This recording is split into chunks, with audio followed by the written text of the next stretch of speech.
on se retrouve aujourd'hui pour une nouvelle chronique. De quoi allons-nous parler? Trisagion. C'est un shonen terminé en 3 tomes des éditions Doki Doki. Il est sorti en 2014 au Japon, 2017 pour la France. Et cette fois, nous n'avons pas affaire à un mangaka, mais bien à un scénariste, donc qui n'est autre que Mizuki Shiki, et à son dessinateur, Shibano Bancha.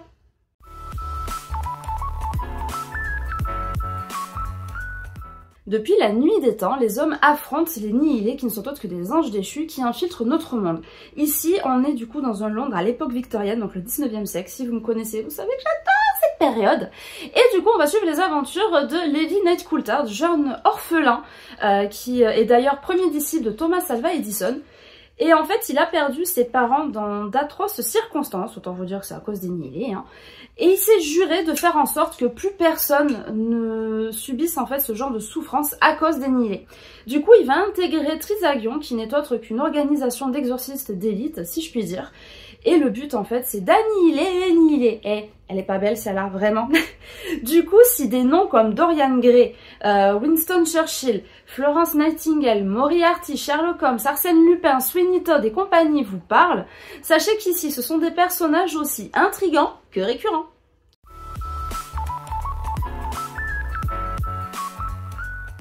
Nous allons poursuivre avec mon avis et pour une fois, je suis très mitigée.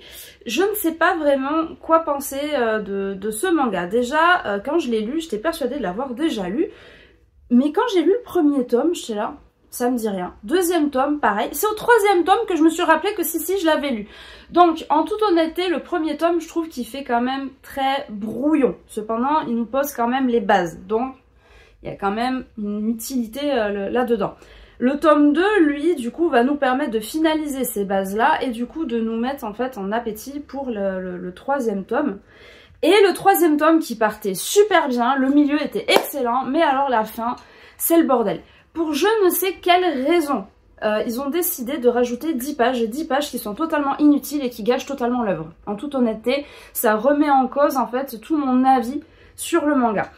En vrai, l'histoire partait d'un truc assez bien. Moi, j'aime bien tout ce qui est du coup un peu surnaturel, les anges, les démons, etc. J'apprécie d'ailleurs, j'aime vraiment beaucoup. D'ailleurs, ça fait un petit peu penser à des Greyman ou Seraph of the End dans un certain... Alors, pas vraiment Seraph of the End, on s'éloigne, mais il y a quand même un petit truc qui y fait penser. Le truc qui me dérange vraiment, c'est qu'en gros, ils auraient pu terminer vraiment sur un truc comme ça, et à la limite, si vous voulez faire une fin ouverte, la faire à ce moment-là.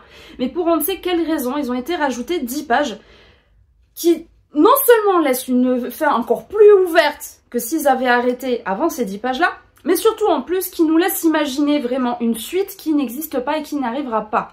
Et ça, je trouve ça extrêmement dommage, parce que... on n'est pas obligé d'avoir forcément un happy end. Après, je suis pas friande de tout ce qui est fin ouverte, j'ai horreur de ça. Après, des fins ouvertes où on a quand même des éléments qui nous permettent de deviner plus ou moins ce qui se passe, ça passe encore. Là, en l'occurrence, en fait, on nous laisse imaginer toute une histoire. En gros, ce qui m'embête un peu, c'est que le manga, avec ces fameuses 10 pages, s'arrête là où tout aurait dû commencer. Alors que si ces 10 dernières pages, qui en fait, si vous voulez, est une ellipse d'1 an, s'ils avaient enlevé ces 10 dernières pages et qu'ils avaient arrêté au truc, ça aurait été frustrant parce qu'on ne sait pas si ça finit bien ou mal, mais je pense que ça aurait été moins frustrant que ce qu'on a actuellement. Et ça, je vous avoue avoir eu vraiment une légère déception. D'autant plus que, et c'est ce qui me semblait, à l'époque quand je m'étais renseignée, une suite, il me semble, était... ils en avaient parlé, donc elle n'était pas prévue, mais c'était une possibilité, sauf qu'en fait, bah... actuellement, on ne l'a toujours pas, parce que je vous rappelle que c'est sorti en 2014 au Japon, donc ça fait 10 ans. Après, vous allez me dire, il y a des mangas où on attend 10-15 ans pour avoir des suites, peut-être que cette fois aussi. Mais j'avoue que c'est quand même, pour moi, décevant de ce côté-là, parce que vraiment, l'histoire partait bien. D'autant plus que, certes, on a des frustrations parce que ça va relativement vite, mais en même temps, c'est du 3 tomes. Donc en fait, c'est une déception sans en être une, si vous voulez, parce que ça serait ça sur du 10 tomes. Ça serait du gros foutage de gueule, pardonnez-moi du terme, mais voilà, sur du 10 tomes, une fin comme ça, on est là, what? C'est quoi ce délire? Là, en l'occurrence, c'est sur du 3 tomes, donc ça peut être pardonnable. Mais par contre, ces 10 dernières pages qui viennent tout casser, ça l'est beaucoup moins. Donc en vrai, je vous avoue être restée sur ma fin, même si je le trouve sympa, ça m'a un petit peu tout gâché, quoi.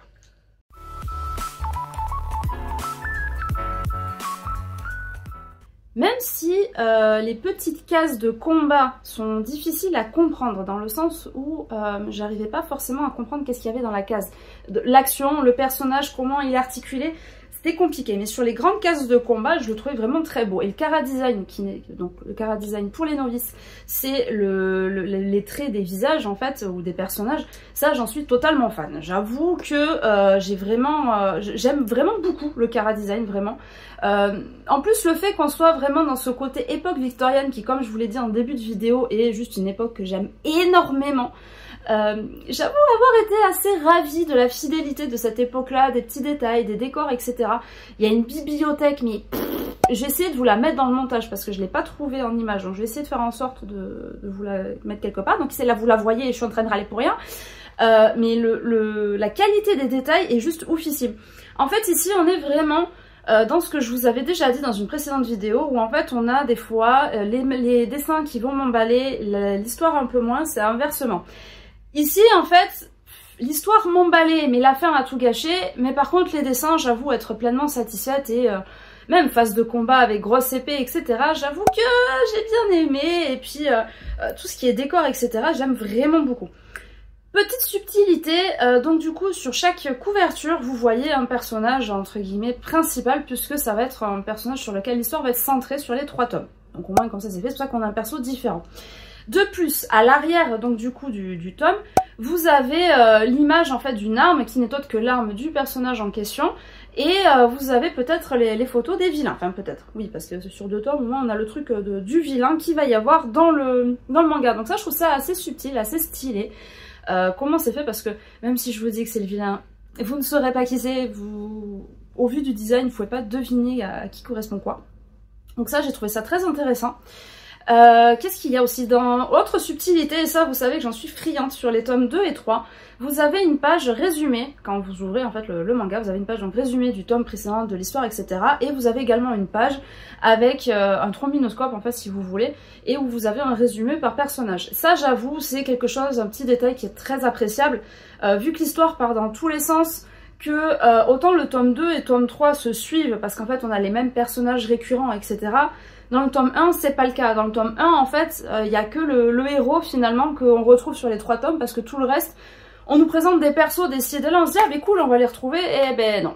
D'où le fait que, comme je vous disais, de ma déception du fait qu'il n'y ait pas de suite, parce que vraiment, tout le manga, tout du long, sans forcément atteindre cette fin de 10 pages, il y a plein de détails à l'intérieur qui font qu'on imagine une suite, quoi qu'il arrive. Donc pour ceux qui l'ont déjà lu, j'aimerais bien quand même avoir votre avis, mais ça je vous en parlerai un petit peu plus en conclusion. Mais vraiment, j'ai quelques petites frustrations à ce niveau-là, alors que c'est dommage parce que la construction du manga, le design, etc. est vraiment, vraiment beau. J'aime bien en fait ce genre de traits, ce genre d'atmosphère qui change de mes shoujo habituels, on va pas se mentir. Donc c'était un petit shonen assez mignon, et ouais, non, j'avoue que je suis toujours sur ma faim par rapport à l'histoire.